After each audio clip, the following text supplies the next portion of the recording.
పెద్దాపురం నియోజకవర్గం సామర్లకోట తెలుగుదేశం పార్టీ మండల అధ్యక్షులు ముసిరెడ్డి శ్రీరాములు ఆధ్వర్యంలో సామర్లకోట మండల వ్యాప్తంగా మహానాడు కార్యక్రమం అత్యంత ఘనంగా జరిగింది.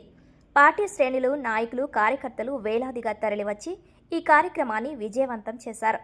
మండలంలోని క్లస్టర్లను సమన్వయం చేస్తూ క్లస్టర్ ఇన్ఛార్జీల పర్యవేక్షణలో కార్యక్రమాలు చాలా క్రమశిక్షణతో జరిగాయి.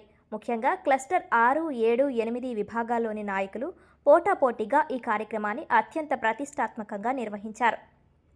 పెద్దాపురం నియోజకవర్గంలోని క్లస్టర్ 8 ఇన్ఛార్జ్ తోట నాగభూషణం అధ్యక్షతన వేమవరంలో పండ్రవాడ, నవర, పవర, ఉండూరు, కాపవరం, చంద్రపాలెం గ్రామాలకు, అలాగే నియోజకవర్గంలోని క్లస్టర్ 7 ఇన్ఛార్జ్ పెంకె వెంకటేష్ అధ్యక్షతన అచ్చంపేట గ్రామంలో గొంచాల, పనసపాడు, మాధవపట్నం, వీకేరాయపురం, బోయనపూడి గ్రామాలలో, అలాగే నియోజకవర్గంలోని క్లస్టర్ 6 ఇన్ఛార్జ్ గుమ్మల రామకృష్ణ అధ్యక్షతన వేట్లపాలెం, పెదబ్రహ్మదేవం, మేడపాడు, హుస్సేన్పురం, గోలికొత్తూరు గ్రామాలలో పోటాపోటీగా మహానాడు కార్యక్రమం నిర్వహించారు.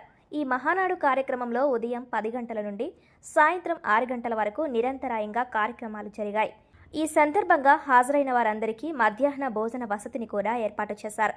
మంగళగిరిలో జరుగుతున్న ప్రధాన మహానాడు వేదిక నుండి పార్టీ జాతీయ అధ్యక్షులు, రాష్ట్ర ముఖ్యమంత్రి నారా చంద్రబాబు నాయుడు ప్రసంగాన్ని క్లస్టర్ల వారీగా ఏర్పాటు చేసిన భారీ LED స్క్రీన్ల ద్వారా కార్యకర్తలు, గ్రామస్తులు ఆసక్తిగా వీక్షించారు.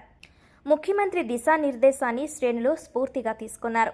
టీడీపీ సామర్లకోట మండల అధ్యక్షులు ముసిరెడ్డి శ్రీరాములు ప్రత్యేక చొరవతో చేపట్టిన ఈ కార్యక్రమం క్షేత్రస్థాయిలో కొత్త ఉత్సాహాన్ని నింపింది. నాయకుల సమన్వయం, క్లస్టర్ ఇన్ఛార్జీల పర్యవేక్షణ, కార్యకర్తల క్రమశిక్షణతో కార్యక్రమం అద్భుతంగా ముగిసింది. రానున్న కాలంలో పార్టీని మరింత బలోపేతం చేసేందుకు, ప్రజల సమస్యపై పోరాడేందుకు ఈ మహానాడు వేదికగా శ్రేణులు సిద్ధమయ్యారు. అలాగే ఖర్చులు, ప్రచార ఖర్చులు 16.52 కోట్లు.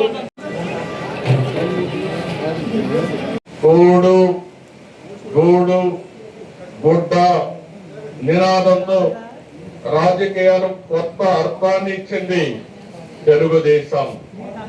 సంక్షేమం, అభివృద్ధి, సుపరిపాలనను పరిచయం చేసింది తెలుగుదేశం. సామాజిక న్యాయం అమలు చేసి జెండర్ ఈక్విటీ కోసం నిరంతరం పోరాడి విజన్ పాలిటిక్స్ కు నాంది తెలుగుదేశం. తెలుగు జాతిపై ప్రభావాన్ని వివరించాలి.